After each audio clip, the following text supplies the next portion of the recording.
Morning. જો હું સવારમાં નીકળી ગઈ છું જોબે જવા માટે. અને આજે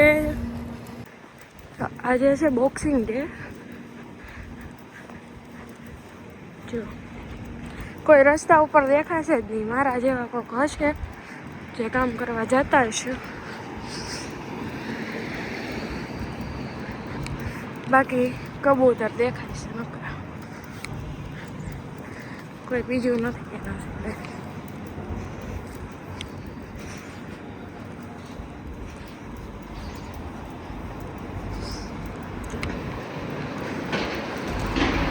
ખાલી કબૂતરો છે આજે.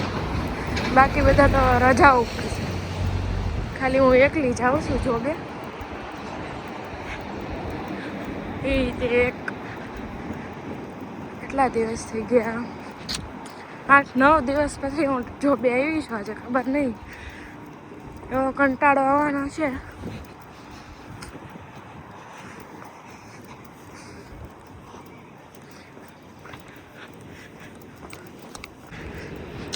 આ છે લંડનની બસો.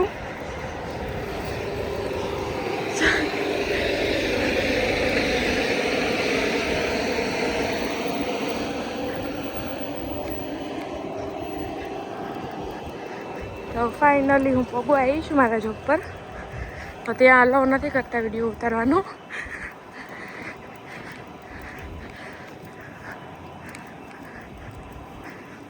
જો લોકેશન મસ્તી હશે.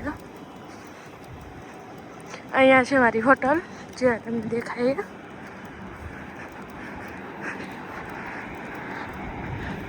8:30 વાગ્યાનો ટાઈમ છે અને હજી તો હું 8:30 તો હું અહીંયાથી હાલીને જાઉં છું.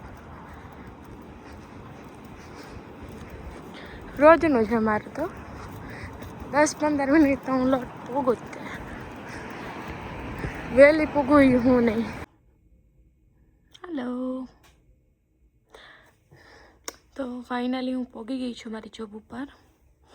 હજી તો અડધી ઊંઘમાં છું કેમ કે 6-7 દિવસ પછી આજે જોબે આવી.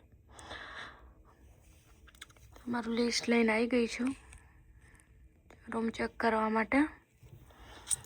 આટલા રૂમ ચેક કરવાના હોય છે અમારે.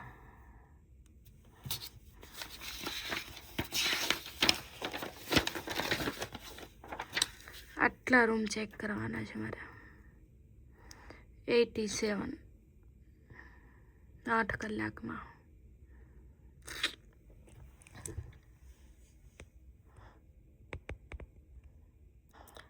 તો બધાને એમ કહેતા હોય ને બધા મજૂરી કરે. આ મજૂરી કહેવાય આટલી રૂમ ચેક કરવાનું? ગાઈસ ફાઇનલી હું છૂટી ગઈ છું. હવે ઘરે જાઉં છું. અંધારાની આવું ને ત્યારે અંધારું હોય છે ને જાઉં ત્યારે અંધારું. એવું વેધર છે અત્યારે. જો તું કાપી લેજે પછી. જો બાજરાનો રોટલો બનાવ્યો છે જોબેથી આવી. રોટલો પણ ભાન ભૂલી ગયો છે. અને મેથીની ભાજી અને ભાખરી. જો ગાઈસ આ ખાઈને ઝાડુ વાળે છે.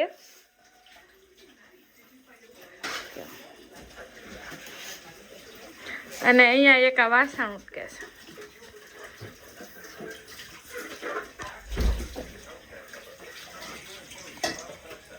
મારું કામ થઈ ગયું છે એટલે પછી કોઈ એવું ન કહેતા તું શું કરું છે.